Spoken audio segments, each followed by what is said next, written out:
Bart. Nice to see you. How are you? Nice to see you. Hi, Yes. Andy. Good to see you. Good to see you. Yes, and we extend our sympathies to you and your family on passing of your brother Marty. Oh, thank you. He was a great friend to JTV.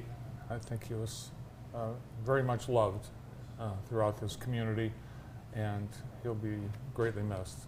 So sorry. Oh, thank you. Thank you. And I know that we worked closely with your brother, and I think that was one of your joys, that you were able to have that opportunity while you were in Lansing, but also locally here in Jackson. Right. And we'll soon have a park in his honor and in your honor, Yeah, and the that'll be Griffin great. family as Yeah, well. That'll be great. That will be at the Trailhead, the former New Leaf Park. Will be known as, it is now known as Griffin Park. Right. Yeah, it's awesome. Right. Very cool. Yeah. Great Thanks. tribute. I think one of the things about Marty that I really appreciated was how he took a personal interest in our family and absolutely. JTV. Yeah. He really did a lot for us in our very first years.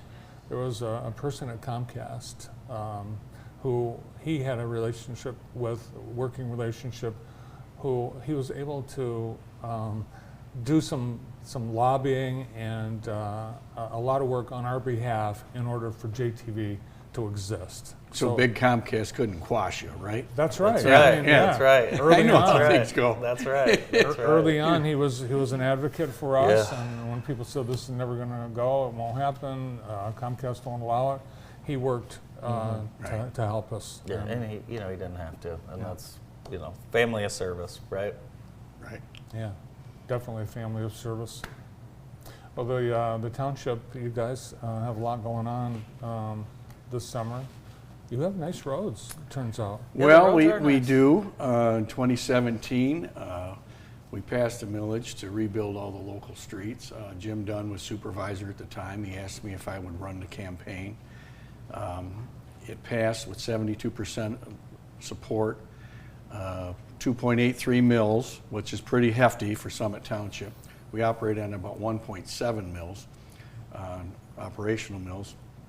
And I'm glad you brought it up, because now it's been about 8 years since we did the first roads, and you have to put a cap seal on them. You have to maintain them. We've seen in other jurisdictions where you don't maintain the roads, what happens. Right. You're right. They break. So, and we're actually, I led this. The board is putting a half-mill road maintenance millage on the Okay. November ballot. That way, it'll give us about $400,000 to $450,000 a year, which will allow us to do about 1/8 of the roads. It'll be an 8-year program. Go through, put a cap seal. That's tar and little stones, and they press it down. We'll get two runs of that. That'll get us about 16 to 18 years. Okay. And the original millage was 2.83 mils. As we pay down the principal, that has dropped down to below 2.1, and when it goes on the bills in February, that's when that's paid. It'll be even lower than that. So we've dropped more than 0.75 mils. We're going to ask the voters, give us a parallel mill or half mill so we can maintain the roads and have that program continue on.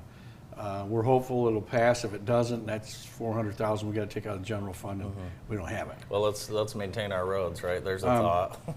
I'm thinking it'll pass. I mean, people are pretty anti-tax right now. There's a feeling of they're too much taxes, and I understand that. I mean, I think there's going to be a couple other proposals on the ballot, so it's going to be kind of tough. I put together the Fixed Summit Roads Committee again, kept the name because one of the large donors, I wanted to make sure it was consistent with what they gave us in 2017. And we're going to do a little bit of outreach campaign. And that's, if we can get that taken care of, have its own dedicated funding source, we just get that taken care of, and then we'll just deal with the other problems. Fix some roads, is that the name of it? Summit Roads, but it's Fix maintained. Summit Roads. Summit Maintained. Roads. Okay. That's the, you have to get a bank account and get an IRS number and all that stuff. I've got a question everyone wants to know the answer to. When's that Dollar Tree opening up? It's coming soon. Well, that's what the sign says. I get all my They slapped that thing almost all together my pretty reader quick. glasses there, and I must have a dozen of them, and I'm always buying more as I inch up in the magnification. Yeah. No, it's going to be Pretty a popular. soon. A lot of people are kind of grousing about it, but it's better to have that occupied and a going concern Yeah. than to have it sit there and deteriorate. And Sure. it's a kind of a unique building, and what else could go in something like that? Quick Next turnaround, door. really, too. I mean, to not have that sitting vacant for really that long at Yeah, all. I think that was one of the more successful Rite Aids because it was pretty busy. When the pharmacy especially was really busy because it was the only thing in that area, Yeah. and it was handy. You had the drive-through, and they're generally pretty quick. So, Well, we are not going to have an asphalt, an asphalt plant in some township, but we might have a battery storage correct. facility. We Interesting. have been approached by IPA Power. They're out of Austin, Texas. They're a Blackstone equity group company. They came to us. I didn't even understand. I get requests to meet with people all the time. And I'm going, okay, who are these people? And they came in and explained that the Mid-Continent Independent System Operator, they're the regional grid operator for all the electric utilities, and including parts of Canada, did a study, started about 5-6 years ago, as to where were the most suitable areas to put these energy storage facilities. What they do is they take power off the grid in low demand times, store it, and then when there's peak demand, like there's been a lot of lately with all the hot weather and everybody running the air conditioning, put it back on. You know, they buy it low, sell it high. But what that does is it stretches the utility of existing power generation. Right now, you really can't. Up until now, you couldn't store energy, electric energy. So it would just kind of go circle around, and there'd be losses on the lines. So it'll stretch the reliability.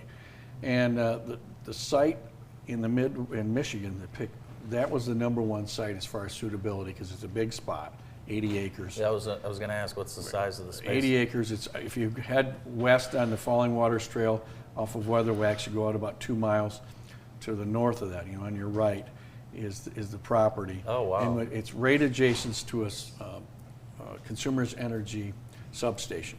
So you can take energy off, put it back on, and put it back on the grid pretty easy. So the infrastructure's there, the setbacks are there. We are expecting an application here soon. It's not going to be rubber stamped. I think I want to make sure everybody knows that. You know, the biggest concerns are safety and environmental protection. Will it make noise? No, not much noise. There will be in containers, almost like shipping containers, about 8 acres of these battery units. Now, if you look on the internet, the first thing you'll see is about these fires in California, where they used lithium ion with metals, certain cobalt, manganese, things like that, where kind of dangerous. They stacked them, and when there was a fire, it spread and it came out of control. So now the National Fire Protection Association has a standard where they want them separated. So if one unit goes, it's detached. Right. It won't go on the rest. You let it burn out. Interesting. You have to cool the other ones. They'll spray water on it. But Interesting. the new technology uses lithium iron phosphate, so no heavy metals and things like that. So I'm doing a lot of research, a lot of reading. The Planning Commission is doing the same. And you can make money off of this place, right? Well, they can. I'm hoping they can. But it's $400 million project. Right. So the which big means the investment tax in the base, summit. all the taxing units, the schools, are the #1 taxing units, county, township, and we'd get a community host grant. And here's the other big issue. Back in 2023, the legislature passed a bill saying that if local governments won't cite things, the state can overrule them and do it anyway. So if we don't do it, the state can do it.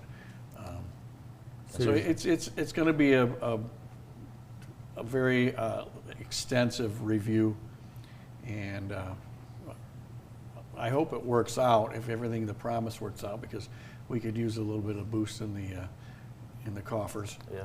And it also would mean that there'd be less need for more power plants. All right, well, we'll continue to monitor that. We'll stay in touch, and thanks for coming in today. Okay. Thanks, John. You bet. Supervisor of Summit Township, John Griffin. More of the morning show after this.